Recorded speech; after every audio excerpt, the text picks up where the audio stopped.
Hello students, welcome to my channel. और आज हम अपने इस वीडियो में पढ़ेंगे टीनिया सोलियम की लाइफ हिस्ट्री। टीनिया सोलियम जो कि प्लेटाहेल्मिन्थेस की टाइप स्टडी में आता है और आज हम पढ़ने वाले हैं इसकी लाइफ हिस्ट्री। हमने पिछले दो वीडियो में हमने पढ़ा था इसका मेल रिप्रोडक्टिव सिस्टम और फीमेल रिप्रोडक्टिव सिस्टम के बारे में पढ़ा था।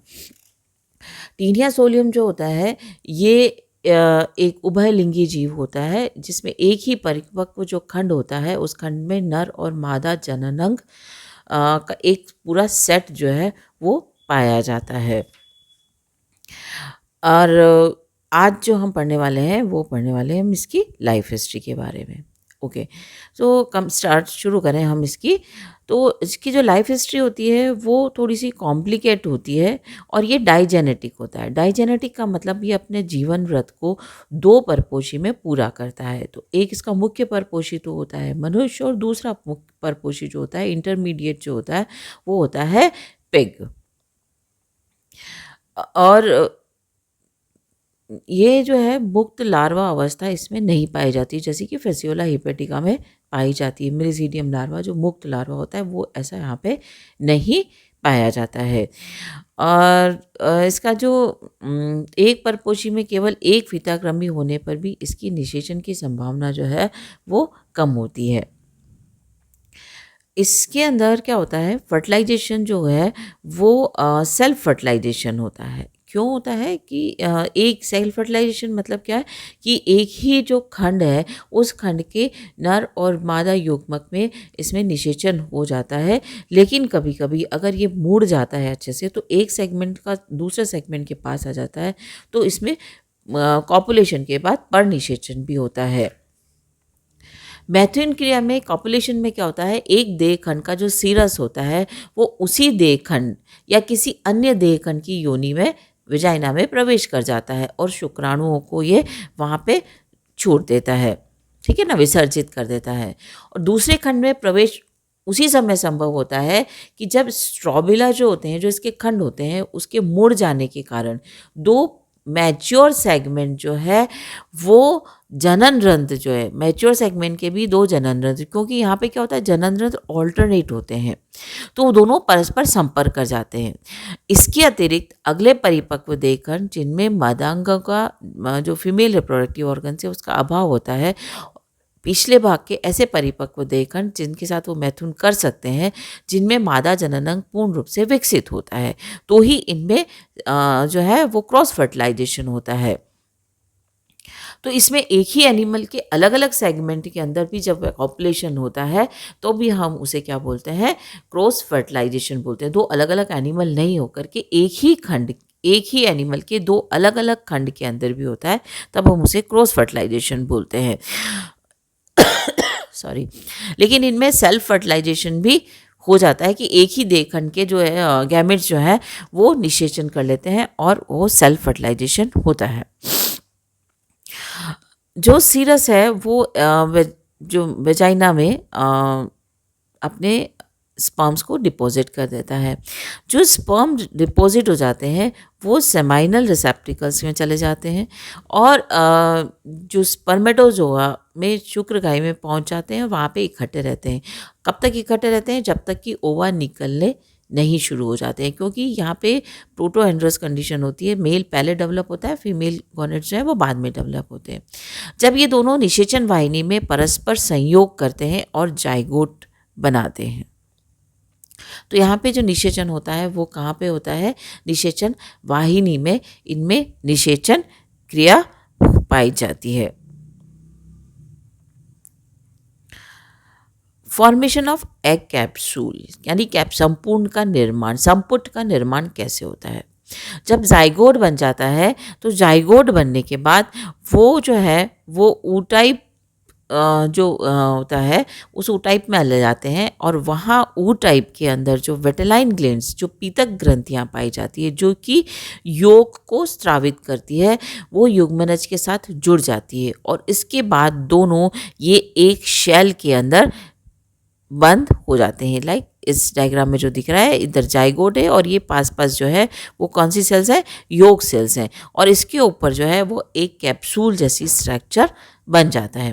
और इसके बाद दोनों ये एक शेल जिसे हम कहते हैं कोरियोनिक मेम्ब्रेन, इस कोरियोनिक मेम्ब्रेन के अंदर ये दोनों बंद हो जाते हैं। क्या क्या चीज़ होती है, एक जाइगोट होता है और दूसरा जो योग सेल्स हैं वो बन जाती है, और फिर हम इसे बोलते हैं कैप्सूल। अब जो कैप्सुलेटेड एग्स जो होते हैं वो यूट्रस के अंदर कलेक्ट जाते हैं और वहाँ पे इकट्ठे हो जाते हैं, गर्भाशय में पहुँच जाते हैं, यूट्रस यानी गर्भाशय में पहुँच जाते हैं, जहाँ पे उनका आगे परिवर्धन होता है, डेवलपमेंट होता है। जब संपुट यानी कैप्सूल के वहाँ पे पहुँचने पर इसके अंदर जो दूसरी ग्लैंड्स पाई जाती है जिसे हम बोलते हैं मैलीज ग्लैंड, ये जो मैली की जो ग्लैंड्स होती हैं इनके सीक्रीशन से रास्ता जो है वो थोड़ा सा चिकना बन जाता है, जिससे वो आसानी से जो है क्या कहते हैं, कैप्सूल जो है वो आगे चले जाते हैं, और धीरे धीरे क्या होता है, गर्भाशय में अधिक कैप्सूल्स आते जाते हैं। जैसे जैसे क्या था, कैप्सूल आते जाते हैं, गर्भाशय की जो यूट्रस होता है वो बड़ा होता जाता है और ब्रांच होता जाता है, और पूरा जो सेगमेंट है उसको घेर लेता है, स्पेस उसकी पूरी ऑक्यूपाई कर लेता है। इनके एग्स जो हैं वो बहुत स्मॉल साइज़ में होते हैं, 40 माइक्रोन के आसपास इनके डायमीटर होता है। इनमें योग की मात्रा बहुत ज़्यादा होती है और एक शेल या एक कैप्सूल से ये ऊपर बाहर की तरफ कवर रहते हैं। ग्रेविड प्रोग्लटिड जो होता है, जो मैच्योर हो जाता है, उसके बाद वो धीरे धीरे कुछ पीसेस के अंदर आकर के स्ट्रॉबिला से टूट जाता है और होस्ट के फीकल मेटल के साथ वो शरीर से बाहर आ जाते हैं। तो इस तरह से इनमें कैप्सूल जो है उसका निर्माण हो जाता है जो इसकी सुरक्षा करता है। अब आता है डेवलपमेंट कैसे होता है। तो जाइगोट बनने के बाद उसमें क्लीवेज शुरू होता है, यानी विदलन की क्रिया शुरू होती है। युग्मनज जो जाइगोट है उसका विदलन जब ये गर्भाशय में होता है तभी शुरू हो जाता है, और इसमें जो क्लीवेज होता है वो अनइक्वल होता है और होलोब्लास्टिक होता है। पूर्ण भंजी यानी एक सेल पूरे दो में बराबर से विभाजित होती है, लेकिन डिवीजन जो है, पहला डिवीजन जो होता है वो अनइक्वल होता है, और अनइक्वल होने से दो सेल बनती है, एक बड़ी सेल बनती है जिसे मेगामर बोलते हैं और दूसरी जो है वो छोटी सेल बनती है जिसे हम एम्ब्रियोनिक सेल कहते हैं। अब ये जो दीर्घ खंड होते हैं ये बड़े होते हैं, और एक छोटी जो होती है एम्ब्रियोनिक सेल जिसे हम भ्रूण कोशिका या एम्ब्रियोनिक सेल कहते हैं वो बनती है। नाउ अब आगे बनता है, क्लीवेज के बाद स्टेज आती है मोरूला स्टेज। अब मोरूला स्टेज में क्या होता है, जो एम्ब्रियोनिक सेल होती है वो लगातार जो है वो डिवाइड होती रहती है, और डिवाइड होने के बाद एक सॉलिड बॉल बना देती है, इसे हम कहते हैं मोरूला। अब यहाँ पे जो डिविजन्स होते हैं वो अनइक्वल थे, तो जो बड़ी वाली सेल थी जो मेगामर थी, राइट ना, वो बड़ी एक मीजोमियर बनाती है और एक माइक्रोमियर बनाती है। इस प्रकार युग्मनज में 3 तरह की कोशिकाएं हो जाती है, एक मेगामर होती है, एक मीजोमर होती है और एक माइक्रोमियर होती है, राइट। अब क्या होता है, जो लघु खंड होते हैं माइक्रोमियर्स जो होती हैं वो गोलाकार रचना मोरूला बनाती है। अब इस मोरूला के चारों ओर जो मीजोमियर का एक आवरण जो है वो पाया जाता है, राइट। अब मीजोमियर का आवरण होता है और इसमें पीतक कोशिकाएं अपने पीतक का जो दीर्घ खंड में स्थानांतरित करती हुई धीरे धीरे डिसॉल्व हो जाती है, क्योंकि योग धीरे धीरे जो है वो डिसॉल्व होता रहता है। दीर्घ खंड जो होते हैं, जो सबसे बड़े खंड थे, वो आपस में फ्यूज हो जाते हैं और बहुकेंद्रीय एक पोषक आवरण या बाहरी भ्रूण झिल्ली का निर्माण कर लेते हैं। ठीक है, अभी हम इस डायग्राम को थोड़ा सा एनलार्ज करके हम यहाँ पे देख लेते हैं, राइट। तो इसमें कितनी तरह की सेल्स हो गई, 2 सेल्स हो गई। एक जो पहला डिवीजन हुआ वो अनइक्वल डिवीजन हुआ, तो एक सेल बन गई इसके अंदर एम्ब्रियोनिक सेल और दूसरी बन गई मेगामर सेल्स। और ये सेल्स जो हैं वो कौन सी हैं? योग सेल हैं।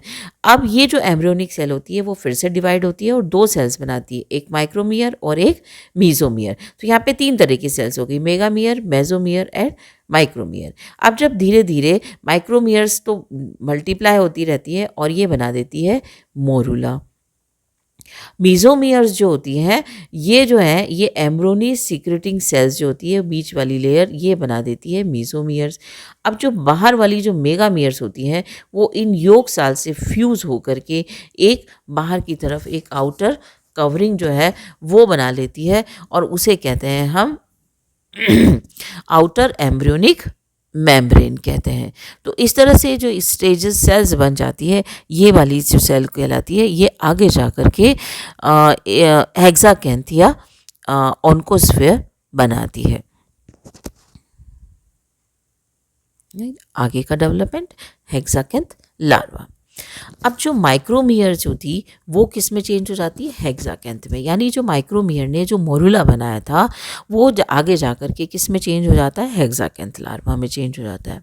अब हेक्साकैंथ में कैसे चेंज होता है? इसमें पीछे की ओर 3 जोड़ी काइटिनी हुक बन जाते हैं। राइट, इस डायग्राम को हम एनलार्ज कर ले। राइट, तो इसमें क्या होता है कि ये जो स्ट्रक्चर है ये क्या कहलाता है? काइटिनी हुक कहलाते हैं। और ये कितने होते हैं? 3 जोड़ी हुक डेवलप हो जाते हैं। किस में डेवलप होते हैं? मोरुला में डेवलप हो जाते हैं।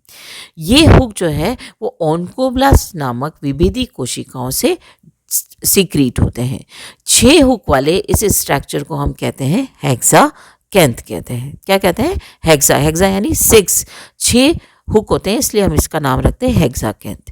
हेक्साकैंथ में एक जोड़ी जो है वो बेदन ग्रंथियां होती है, पेनिट्रेशन ग्लैंड्स पाई जाती हैं और इसके चारों ओर 2 गोलांकुशी झिल्लियां ऑन्कोस्फेरियल मेम्ब्रेन जो है वो पाई जाती है। ये चारों ओर से झिल्लियों से आवृत होकर हेक्साकैंथ जो है वो ऑन्कोस्फियर कहलाता है।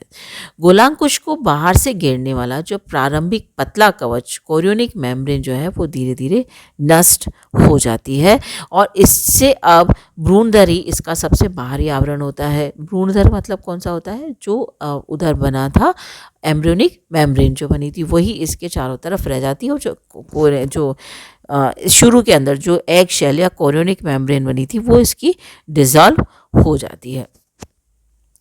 जितना टाइम इस गोलांकुश बनकर तैयार होता है उसी बीच में देहखंड जो है अंडपूर्ण हो जाता है, यानी पूरे देहखंड जो है वो ग्रेविड हो जाता है और इसमें जैसे जैसे कैप्सूल सेल्स आती रहती है गर्भाशय जो है वो ब्रांच्ड होता जाता है और इसकी साइज बढ़ती जाती है। गर्भाशय में लेटरल साइड में 7 से 13 लेटरल ब्रांचेस निकल जाती है और इसके अंदर गर्भाशय के अंदर 30,000 से 40,000 तक हेक्साकैंथ जो है वो भर जाते हैं। मनुष्य की आंत में परजीवी फीताकृमि की डेवलपमेंट जो है वो यहीं तक होता है, हेक्साकैंथ स्टेज तक होता है।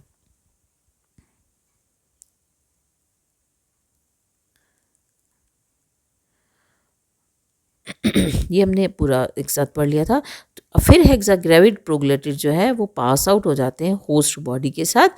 होस्ट बॉडी से और कौन सी स्टेज होती है इनमें? ऑन्कोफेयर स्टेज होती है। अब इसका जो आगे का डेवलपमेंट जो होता है वो दूसरे होस्ट के अंदर होता है और ग्रेविड सेगमेंट जो है डिटेच हो जाते हैं और पैरासाइट जो है विद द होस्ट फिकस से बाहर आ जाता है। अब यहाँ पे ये सेकेंडरी होस्ट का इंतजार करता है जो होता है पिग, और पिग जो है वो कंटामिनेटेड फीकल मेटल को खाता है और द्वितीय परपोषी में इसका जो है क्या हो जाता है? संक्रमण हो जाता है। बाहर आने पर ये जो हेक्साकैंथ जो है देहखंड जो है वो इसके जो ग्रेविड्स होते हैं वो फट जाते हैं और इसके अंदर गोलांकुश फ्री हो जाते हैं और ये जो है ये मध्यस्थ परपोषी या द्वितीय परपोषी जो है वो इन गोलांकुश को, इन ऑन्कोस्फेयर्स को खाता है, वहाँ पे संक्रमण हो जाता है।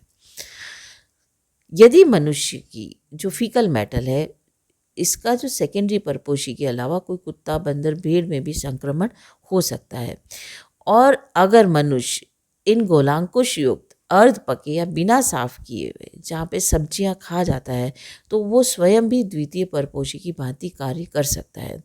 और इस तरह से मनुष्य जो है वो सेल्फ जो है वो कंटामिनेशन या सेल्फ जो है वो खुद में ही संक्रमण संभव हो जाता है।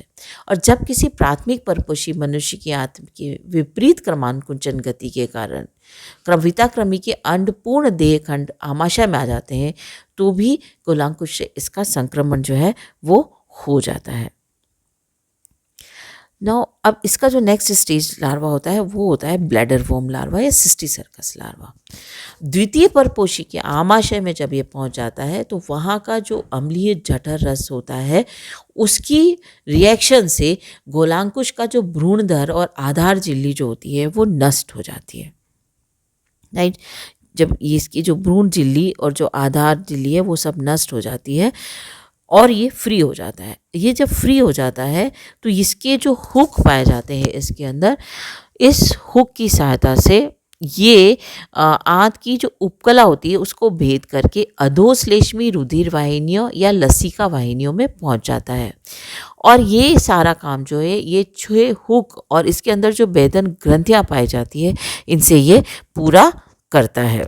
पूरी इंटेस्टाइनल वॉल को ये बोर कर देता है, छेद कर देता है और कहाँ पहुँच गया, ब्लड स्ट्रीम और लिम्फ वेसल्स में पहुँच गया। यहाँ से चलता हुआ ये हार्ट में भी पहुँच जाता है, मसल्स में पहुँच जाता है और अलग दूसरे बहुत सारे पार्ट्स में ये पहुँच जाता है। और इसकी जो यूजुअल नॉर्मली जो साइट होती है वो होती है muscles of the tongue, heart, liver और शोल्डर्स में पहुँच जाता है। और यहाँ पे ये पहुँचने के बाद इसका डेवलपमेंट होता है और डेवलपमेंट किस में हो जाता है, ये सिस्टी सर्कस लार्वा में डेवलप हो जाता है। हुक विहीन हेक्साकेंथ। राइट, अब इसके जो हुक, क्योंकि हुक का भेदन का काम होता है और हुक भेदन के बाद हुक जो है वो ख़त्म हो जाता है, डिज़ोल्व हो जाते हैं और उसके बाद ये बढ़कर जो है वो 18 मिलीमीटर व्यास का हो जाता है। और इसके जो मध्यवर्ती भाग की जो कोशिकाएं होती है वो मल्टीप्लाई होती है और इसके कारण इसके अंदर बीच में एक एक गुफा बन जाती है, एक इन्वेजिनेशन बन जाती है। ये गुहा जो है वो धीरे धीरे ये गुहा जो है, ये जो कैविटी बनती है वो धीरे धीरे इन्वेजिनेशन से जो कैविटी है वो धीरे धीरे बड़ी होती जाती है और एक तरल पदार्थ से भर जाती है। और इसमें ज़्यादातर जो है परपोषी का रुधिर प्लाज्मा होता है। तरल से भरे हुए इस रायदर को हम कहते हैं ब्लैडर। क्या बोलते हैं, ब्लैडर कहते हैं। और ये ब्लैडर की भांति जो है वो पतली होती है। इससे बाहर की ओर एक बहुकेंद्र की जीवद्रव्य की मोटी परत होती है और जिसे हम कहते हैं क्यूटिकल। उसे हम क्या बोलते हैं, क्यूटिकल बोलते हैं। अंदर की ओर एक मेसेनकाइमल या जर्मिनल लेयर जो है वो डेवलप हो जाती है। अब हुक वाले सिर के विपरीत आकारिकी रूप से अलग सिरे के स्थान पर की बोटी जो होती है वो इन्वेजिनेट हो जाती है और अंतर्वलय जो एक खोखली गुंडी की भांति प्रतीत होता है और ये ऐसा दिखाई देता है कि जैसे इसमें उल्टा स्कॉलेक्स है। राइट ना, ये देखो, ये प्रोस्कॉलेक्स बोलते हैं इसको। और ये कैसा दिख रहा है, टीनिया सोलियम के स्ट्रक्चर जैसा दिख रहा है, लेकिन जो इसका वो है स्कॉलेक्स है वो कैसा है, उल्टा है। और इसे हम क्या बोलते हैं, प्रोस्कॉलेक्स बोलते हैं। और ये क्या है, ये इसके अंदर ब्लड भरा हुआ है और ये क्या है, इसकी वॉल है, कौन सी, ब्लैडर की वॉल कहलाती है। और इसमें चूषक, हुक, रोस्टलम सारे डेवलप हो जाते हैं और ये प्रोस्कॉलेक्स कहलाता है। भ्रूण की इस अवस्था को हम बोलते हैं ब्लैडर वॉर्म। ये इसका डिटेल स्ट्रक्चर है। जो इसके अंदर हुक्स दिख रहे हैं आपको, इसका रोस्टलम दिख रहा है, इसके सकर्स दिख रहे हैं, ये सारी स्ट्रक्चर्स इसमें दिखाई दे रहे हैं। राइट, इसे हम क्या बोलते हैं, ब्लैडर वॉर्म कहते हैं।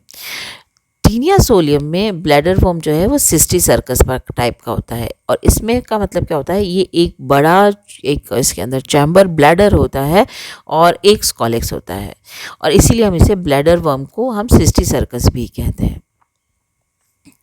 एक सिस्टी सर्कस केवल उसी दशा में एडल्ट फिताक्रम में परिवर्तित हो पाता है जब यह मनुष्य परपोषी द्वारा खाया जाता है या अंतर्ग्रहित कर लिया जाता है। अब क्या होता है, शुअर के शरीर में यह निष्क्रिय जीवन व्यतीत करता है और सालों तक वो वहाँ पे वाइबल रहता है, जिंदा रह सकता है। सॉरी, वहाँ पे सालों तक ये ज़िंदा रहता है, ये इसी स्टेज में पड़ा रहता है। और इसके पश्चात क्या होता है, ये मर जाता है और इसके चारों तरफ एक कैल्शियम भूत हो जाता है, यानी इसके चारों तरफ एक कैल्शियम का आवरण बन जाता है। जब सूअर के ऐसे मांस को जिसमें सिस्टी सर्कस पाया जाता है, उसे बोलते हैं हम मीजली पोक। 1 किलो मीजली पोक में 500 या इससे ज़्यादा सिस्टी सर्कस होते हैं। अब क्या होता है कि वापस इन्फेक्शन करना है कौन से में, फाइनल होस्ट या प्राइमरी होस्ट, जो कौन सा है, मनुष्य है। अब जब आधे पके हुए मीजली पोक को खाने से मानव परपोषी में इसका फिर से संक्रमण हो जाता है। और संक्रमण की स्टेज कौन सी होती है, ब्लैडर वॉर्म होती है। जब ये मनुष्य में पहुंच जाता है तो छोटी आंत में पहुंच करके सिस्टी सर्कस जो है वो एक्टिव हो जाता है। अब जो प्रोस्कोलेक्स जो था, जो अंदर की तरफ था, राइट ना, यहाँ पे अंदर की तरफ था, ये कैसे निकल जाता है, ये फिर से बाहर निकल के आ जाता है, ठीक है, और आंत की भित्ति से चिपक जाता है। और ये इसके जो गर्दन है, ये जो इसकी ग्रीवा है, उस ग्रीवा से देह खंड जो है वो डेवलप होना शुरू हो जाते हैं। और ब्लैडर वर्म जो है पृथक अलग हो जाता है और ख़त्म हो जाता है। 10 से 12 सप्ताह के अंदर ये परजीवी यानी टीनिया सोलियम जो है वो अपना एडल्ट रूप ले लेता है। एडल्ट रूप का मतलब यहाँ पे गोनेट जो है वो डेवलप होने शुरू हो जाते हैं। तो इस तरह से इसमें जो है ये सेकेंडरी होस्ट में इसका इन्फेक्शन फिर से हो जाता है और इस तरह से इसकी लाइफ साइकिल जो है वो पूरी होती है। आज के लिए हम इसको एक बार फिर से पूरा रिवाइज कर देते हैं। सॉरी, अगर हम पूरा रिवीजन इसको शॉर्ट फॉर्म में देखें तो इसमें क्या होता है, एग फर्टिलाइजेशन जो है वो क्रॉस फर्टिलाइजेशन होता है, कैप्सूल फॉर्मेशन, देन उसमें क्लीवेज, मोरुला, 3 तरह की सेल्स होती है। और माइक्रोमियर्स जो हैं वो हेक्साकेंथ लार्वा बनाते थे। हेक्साकेंथ में 6 हुक पाए जाते हैं और हेक्साकेंथ स्टेज जो होती है ये सेकेंडरी होस्ट में इन्फेक्टिव स्टेज होती है। जब सेकेंडरी होस्ट में ये पहुंच जाती है तो वहाँ पे ये मसल्स में या उसकी बॉडी के अंदर ये दूसरे लार्वा ब्लैडर वॉर्म लार्वा में चेंज हो जाता है। और ब्लैडर वॉर्म लार्वा जिसमें पाया जाता है उसे मीजली पॉक कहते हैं। अधपके मीजली पोक को खाने से फिर से होस्ट जो है ये फाइनल होस्ट के अंदर पहुंच जाता है। आज के लिए इतना ही पढ़ेंगे। Thank you.